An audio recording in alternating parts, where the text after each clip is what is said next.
So അപ്പോൾ സുഹൃത്തുക്കളെ, അങ്ങ് തമിഴ്നാട്ടിൽ നമ്മുടെ നടൻ വിശാൽ പുള്ളി ഡയറക്റ്റ് ചെയ്യുന്ന സിനിമ വന്നിട്ടുണ്ട് മകുടം. അതിൻ്റെ ഒരു ടീസർ വന്നിട്ടുണ്ട്. എനിക്കിതിൻ്റെ ഫസ്റ്റ് പോസ്റ്ററൊക്കെ വന്നപ്പോൾ നമ്മുടെ മാർക്ക് ആൻ്റണിയിലൊരു ലുക്കുണ്ടായിരുന്നു പുള്ളി, അതുപോലൊക്കെ ഇരിപ്പുണ്ടായിരുന്നു. അതിൻ്റെ പുള്ളിയുടെ ലുക്കൊക്കെ കണ്ടിട്ട് ഒരു പ്രായമായൊരു ലുക്കിൽ ഒരു പോസ്റ്റർ വന്നിട്ടുണ്ട്. പക്ഷേ മലയാളത്തിൽ ആദ്യം ഡയറക്റ്റ് ചെയ്യാൻ പോകുന്ന വിശാൽ ഞാനറി ഈ വേറില്ലേ അറിയണ്ടോ? Vishal Mohan, film by Vishal Mohan Das. ഇത് വേറെ വിശാൽ. ഇത് നമ്മൾ കാണാൻ പോകുന്ന ടീച്ചർ നമ്മുടെ പുറച്ചി തലപതി, അങ്ങനെ പുള്ളിയുടെ പേരെന്ന് തോന്നുന്നു. പുറച്ചി തലപതി അങ്ങനെ എന്തോ പുള്ളിക്ക് തമിഴിൽ ഉള്ള പേരെന്ന് തോന്നുന്നു. സോ പുള്ളിയുടെ ഒരു പുതിയ പടം മകുടത്തിൻ്റെ. പുള്ളി ഇതുപോലെ ഇടയ്ക്കിടയ്ക്ക് വന്നു പോകുന്ന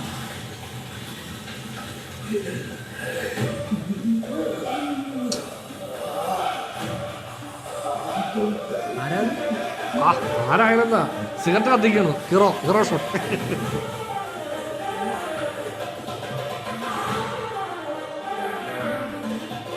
വിളിപ്പിച്ചിട്ടുണ്ടല്ലോ.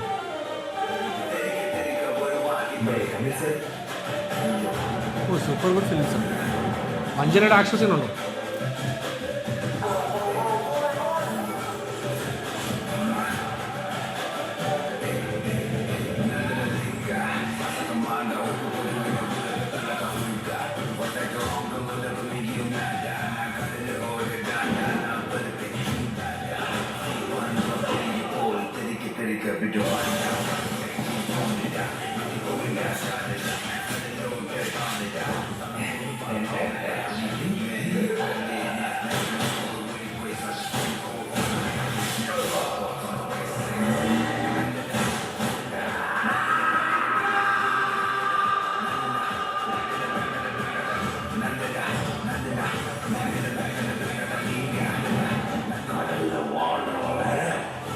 സ്ക്രീൻ പ്ലേ ഡയറക്ഷൻ രണ്ടും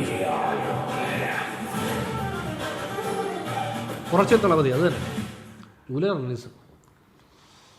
ഇത് കാണുമ്പോൾ അത് തന്നെ എനിക്ക് മറ്റേ സാധനം തന്നെ ഓർമ്മ വരുന്നത്. ഏതറിയാം, നമ്മുടെ മാർക്ക് ആൻ്റണി അല്ല, എന്നാലും അതാ ഞാൻ പറഞ്ഞത്. ഈ ലുക്ക് കണ്ടപ്പോൾ ഇനിഷ്യലി ഫസ്റ്റ് ലുക്ക് പോസ്റ്റർ വന്നപ്പോഴേ കുറച്ച് നാളായിട്ടൊരു മത്സരം ഉണ്ടെന്നു, ഈ തീപ്പെട്ടി എവിടുന്ന് കത്തിക്കുന്നുള്ളത്. അതെ അതെ, ഈ മറ്റേ എവിടുന്ന് KGF മറ്റേ ചൂടായിരിക്കുന്ന തോക്കിൽ നിന്ന് കത്തിച്ച് തുടങ്ങിയത്. ഇവിടെ ഒരാളെ കത്തിച്ചിട്ട് പുള്ളിയുടെ അപ്പോഴല്ല പുള്ളി മാറി നിൽക്കണം, അതിന്റെ താടിക്ക് തീ പിടിക്കണ എന്ന് പറയുന്നത് അല്ലേ. വെപ്പ് താടിയൊക്കെ കരിഞ്ഞു പോകുമെന്ന് പറയുന്നത്. അതെ അതെ, നീ കത്തി എരിയുമ്പോഴും ഞാൻ നിന്റെ മോന്തേന്ന് തീ പിടിക്കണം. അഞ്ജലിയുടെ ഒരു ഷോട്ടൊക്കെ ഉണ്ട്, കത്തിയൊക്കെ അടിച്ചിട്ട് മറ്റേ ഇതായിരിക്കും, ഏതാ ആക്ഷൻ സീക്വൻസ് ആയിരിക്കും. ആ സാരി കൊടുക്കാൻ വേണ്ടി കത്തി കടിച്ച് പിടിക്കുന്നല്ലേ. അത് തന്നെ ഫൈറ്റ് സീനാണ് കണ്ട പുള്ളിക്കാരി. മറ്റേ ചോരയിൽ കുളിച്ച് എല്ലാവരും നിൽക്കുന്നു. എക്സൈറ്റ്മെന്റ് ഒന്നുമില്ല നമുക്ക്. ഇത് ടീച്ചർ കാണുമ്പോൾ നമുക്ക് അറിയാമല്ലോ ആരോ ഒരാളെ നമ്മൾ ഏത് പടത്തിന്റെ കറുപ്പിന്റെ അടിയിലാന്ന് തോന്നുന്നു ഒരാളുണ്ട് കമന്റ്. തമിഴ് സിനിമ ഒരു കോർണറിലാണ്. ഇത് മാത്രമേ ഇപ്പൊ ചെയ്യാൻ പറ്റുന്നുള്ളവർക്ക്, നായകന്മാരെ വെച്ചിട്ട്. അതായത് അവർക്ക് സംഭവം വെച്ച് കഴിഞ്ഞാൽ അവർക്ക് ഇതിൽ നിന്ന് ബ്രേക്ക് ചെയ്യാൻ പറ്റാത്ത രീതിയിൽ അവര്. ഒരു കാലത്ത് ഞാൻ ഏറ്റവും കൂടുതൽ കണ്ടിരുന്ന തമിഴ് സിനിമകളാണ്. അന്ന് അവിടെ എന്തോരം പടങ്ങളുണ്ടായിരുന്നറിയോ, എന്തോരം ടൈപ്പ് ജോണറുകൾ അല്ല.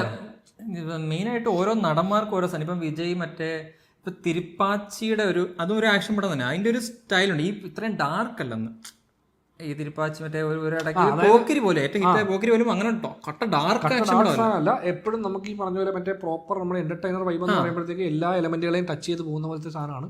അതിന്റെ മിക്സ് ഭയങ്കര രസമാണ്. നമ്മളിപ്പോൾ കാണുന്ന പോലെ കുറേ അലമ്പ് സീനും മറ്റേ ഇടയ്ക്കൊരു ഫൈറ്റ് ഇന്റർവൽ പഞ്ച് അങ്ങനെയല്ലാതെ പടത്തിനകത്ത് ഈ കുറച്ചധികം രസമുള്ള പരിപാടി ഉണ്ടായിരിക്കും. സീൻ ടു സീൻ എന്തെങ്കിലുമൊക്കെ വേറെ വൈബുകൾ ഇങ്ങനെ വേറൊരു സ്റ്റൈലായിരുന്നു തമിഴ് പടത്തിൽ. അത് ഇന്ന് വർക്കാവുമെന്ന് ചോദിച്ചാൽ എനിക്കറിയില്ല. ബട്ട് എന്തോ മിസ്സിങ് ആണ് ഇന്നിപ്പോൾ. എല്ലാം കട്ട ഡാർക്കും എല്ലാവരും ഭയങ്കര ഇങ്ങനെ. അതായത് മെയിൻ നായകന്മാരെല്ലാം ഗ്യാങ്സ്റ്റേഴ്സ് പ്ലസ് എത്ര പേരെ കൊല്ലുന്നു എന്നുള്ള. റോക്കി ഭായി എത്ര പേരെ കൊന്നു എന്ന് ചോദിക്കുന്ന പോലെയാണ് നായകനോട് ചോദിക്കുന്നത്, ഇന്ന് എത്ര പേരെ കൊന്നു. അതാണ് സംഭവം മൊത്തം. പക്ഷെ ഇത് ചെയ്തതെന്നുള്ളതല്ല നമ്മൾ ഉദ്ദേശിക്കുന്നത്. നമുക്ക് ഇതിൽ തന്നെ എന്ത് പരിപാടി ഇൻട്രസ്റ്റിംഗ് ആയിട്ട് അവതരിപ്പിക്കാം എന്നുള്ളതാണ്. അപ്പോൾ ഇത് കാണുമ്പോൾ നമുക്ക് വളരെ ജനറിക് ആയിട്ടുള്ളൊരു ടീസർ, നമുക്ക് യാതൊരു എക്സൈറ്റ്മെന്റും ഇല്ല. അതിൻ്റെ ഇൻസ്പിറേഷൻ വെച്ചിട്ട് പുള്ളിയും അതേ സ്റ്റൈലൊരു പടം ചെയ്യാൻ വിശാല ഡയറക്റ്റ് ചെയ്യണം. അപ്പം പിന്നെ ഇതൊന്നും പിടിയിട്ടുന്നില്ല. ഇപ്പോൾ ട്രെയിലറൊക്കെ വരുമ്പോഴേ എന്താണ് പരിപാടി അച്ഛനും മകനുമാണെന്ന് തോന്നുന്നു. ഈ അച്ഛൻ ക്യാരക്ടറിൻ്റെ തന്നെ ചെറുപ്പമുണ്ട്. അതാണ് മറ്റേ വിഗൊക്കെ വെച്ച് വരത്തില്ലേ. പിന്നെ പുള്ളി പ്രായമായത് ഇത് പിന്നെ നോർമൽ ഈ വിശാൽ. ഇത് നോർമൽ കഥയായിരിക്കും. പാവപ്പെട്ട വിശാൽ.